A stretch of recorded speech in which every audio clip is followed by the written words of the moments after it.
السلام علیکم دوستو، کیسے ہو؟ امید ہے کہ آپ تمام حضرات خیریت سے ہوں گے۔ دوستو، حضرت جی مولانا سعد صاحب کا بیان ہے حضرت عمیر ابن وہاب رضی اللہ تعالیٰ عنہ کا واقعہ۔ سبھی حضرات غور فرمائیں۔ ایک مشرک عمیر بن وہب مکے کے شیاطین میں سے مشہور شیطان تھا۔ یہ ان کے ساتھ چند مشرکین وہ حتیم میں بیٹھے اور مشورہ کیا۔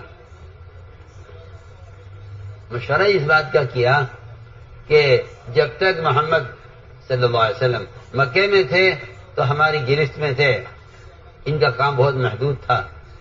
یہاں سے جانے کے بعد ان کا کام بڑھنا شروع ہو گیا ہے۔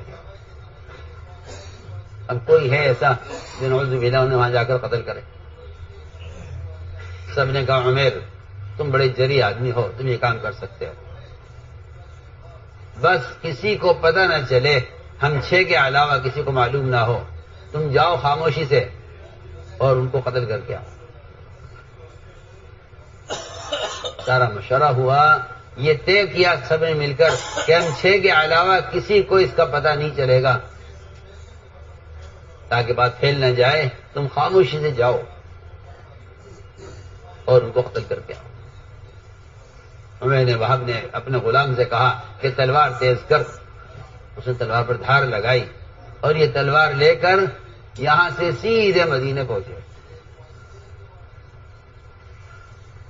کہہ کے گئے مکے والوں سے کہ ابھی تمہارے پاس خوشخبری آنے والی ہے، میں جاتے حملہ کروں گا اور میں فوراً خبر لے کے آتا ہوں۔ وہاں کا معاملہ یہ تھا کہ آنے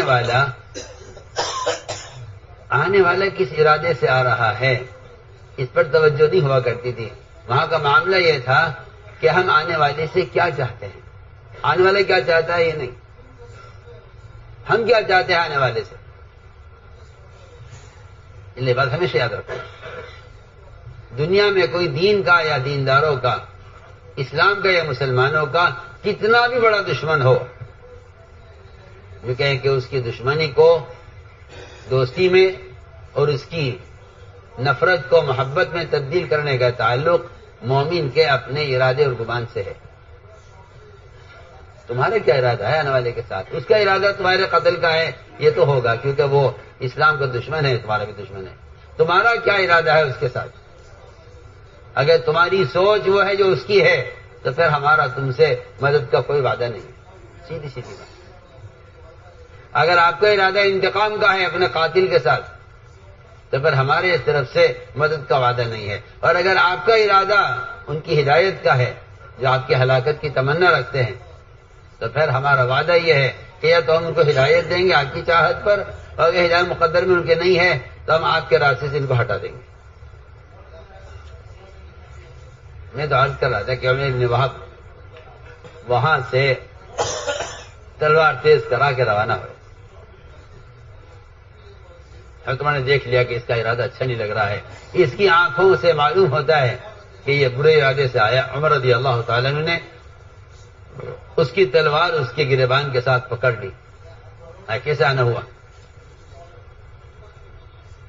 اور صحابہ سے کہا جلدی جا کر بیٹھ جاؤ حضور اکرم صلی اللہ علیہ وسلم کے پاس، اس کو قریب بیٹھنے کی جگہ نہ ملے، اس کا ہاتھ آپ تک نہ پہنچے، اس کا ارادہ اچھا نہیں ہے۔ صحابہ جا کر بیٹھ گئے آپ کے پاس حلقہ لگا کر، تاکہ اس کو قریب بیٹھنے کی جگہ نہ ملے۔ مسجد کے دروازے کے سامنے کے دروازے پر حضرت عمر رضی اللہ تعالیٰ عنہ اس کا گریبان پکڑے ہوئے تھے۔ آپ نے آواز عمر اس کا گریبان چھوڑو، فرمایا صحابہ سے پیچھے ہٹو، اس کو یہاں لاؤ میرے پاس۔ عمیر یہاں ہمارے پاس آگے بیٹھو۔ کیسے آنا ہوا؟ کیسے آنا ہوا؟ عمیر نے کہا کہ میں تو اپنے بھائی کو لینے کے لیے آیا ہوں۔ عمیر سچ بتلاؤ کیسے آنا ہوا؟ کہ نہیں میں کہہ رہا ہوں میں بھائی کو لینے آیا ہوں۔ فرمایا عمیر تمہارے ساتھ 5 آدمیوں نے حتیم میں بیٹھ کر کیا مشورہ کیا تھا، اور تم وہاں سے کیا کہہ کر چلے تھے؟ تلوار تم نے غلام سے کیوں تیز کرائی تھی؟ میں تو ایک مثال دے رہا ہوں، آسان۔ یہاں کافر نے آج کی اتنی بات سنی صرف کہ تم حتیم میں کیا مشورہ کر کے آئے، تو یہ عمیر بن وہب کہنے لگے میں اللہ کو گواہ بنا کر کہتا ہوں کہ آپ اللہ کے رسول ہیں. کیوں؟ ایک بات پر صرف کہنے لگے کہ میں نے آج تک آپ کی جتنی آسمانی خبروں کا انکار کیا ہے میں آج ان سب کی تصدیق کرتا ہوں. جب میں نے وہاں اتنی بات پر ہی مان لیا ہے کہ میرے ان 5 آدمیوں کے علاوہ کسی کو خبر نہیں ہے کہ ہمارا کیا ارادہ تھا. اس کی جو آپ کو بتایا ہے صرف اللہ نے بتلایا ہے، اور میں آپ کو گواہ بناتا ہوں کہ آج تک آپ نے جتنی غیب کی خبریں ہمیں سنائی ہیں میں ان سب پر ایمان لاتا ہوں. میں نے 2 مثالیں عرض کی ہیں. ایک شک کر کے ایک صحابی کے مرتد ہونے کی، اور ایک یقین کر کے ایک آپ کے قتل کے ارادے چلنے والے مشرک کے ایمان لاتا ہوں. تو میں نے ایک بات عرض کی ہے کہ اللہ رب العزت ایمان کا امتحان لے بغیر چھوڑیں گے. دوسری بات میں نے عرض کی تھی کہ لا الہ الا اللہ کا جو دوسرا جز ہے جو برابر کی اہمیت رکھتا ہے، جو لا الہ الا اللہ کی اہمیت ہے، اللہ کی قسم و محمد رسول اللہ کی اہمیت ہے. اگر کوئی آدمی رسالت کا انکار کرتا ہے تو اس کا توحید اقرار باطل ہے. سن رہے؟ توحید اقرار، اس کا توحید کا اقرار کرنا باطل ہے. اگر کوئی شخص رسالت کا انکار کرتا ہے تو اس کا اقرار توحید باطل ہے. اقرار توحید باطل ہے کیونکہ جو اہمیت لا الہ الا اللہ کی ہے وہ محمد رسول اللہ کی ہے. جو اہمیت لا الہ الا اللہ کی ہے وہ محمد رسول اللہ کی ہے. یہ سوال اس بات کا ہے کہ جتنا ایمان کا حصہ لا الہ الا اللہ میں ہے، اللہ کی قسم اتنا ہی حصہ محمد رسول اللہ میں ہے. محمد رسول اللہ کا مطلب صرف اتنا نہیں ہے کہ ہم آپ کو اللہ کا رسول تسلیم کر لیتے ہیں، بلکہ رسول کی رسالت کو تسلیم کرنا اس کی اطاعت ہے. اس کی اطاعت ہے. ورنہ ابو طالب کو کیا ابو طالب کے لیے کیا رہ گیا تھا؟ اگر صاحب صرف اتنی بات طے کر لیں کہ میں آپ کی بات کو تو آپ کو تسلیم کرتا ہوں مگر آپ کا دین، آپ کا طریقہ زندگی یہ مجھے تسلیم نہیں ہے، تو اسی کا نام کفر ہے. ابو طالب نے کہا کہ میں ملت اپنے آبا کی ملت پر ہوں، میں اپنی قوم کی ملت پر ہوں، میں کیا کروں؟ آپ کی بات بالکل ٹھیک ہے، آپ کا دین بالکل واضح ہے،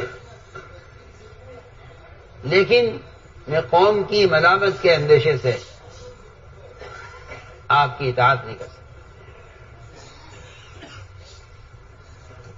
ورنہ آپ کی رسالت میں اور آپ کے نبی برحق ہونے میں کوئی شک نہیں ہے، لیکن میں آپ کی بات نہیں مان سکتا کیونکہ مجھے قوم کی ملامت کا اندیشہ ہے.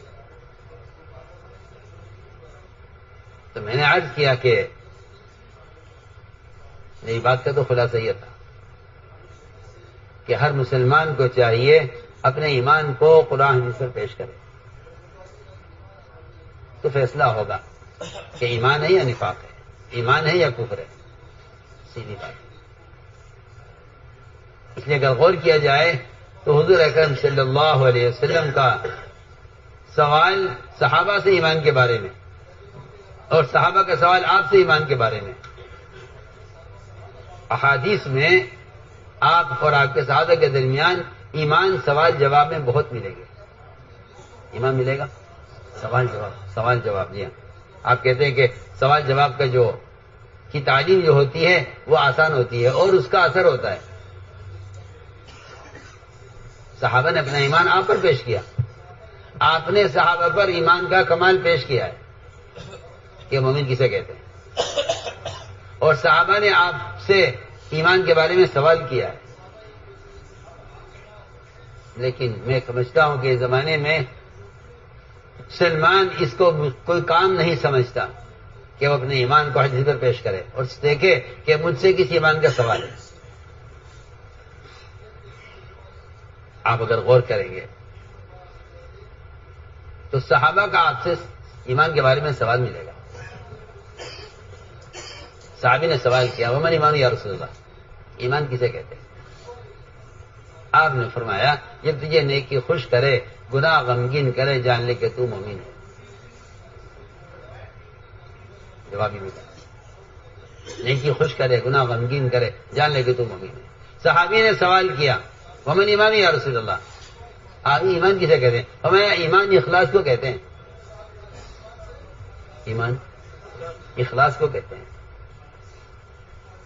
آپ نے فرمایا کہ جس شخص نے لا الہ الا اللہ اخلاص کے ساتھ کہا وہ جنت میں داخل ہو گیا. ہم میں سے ہر ایک کی خیال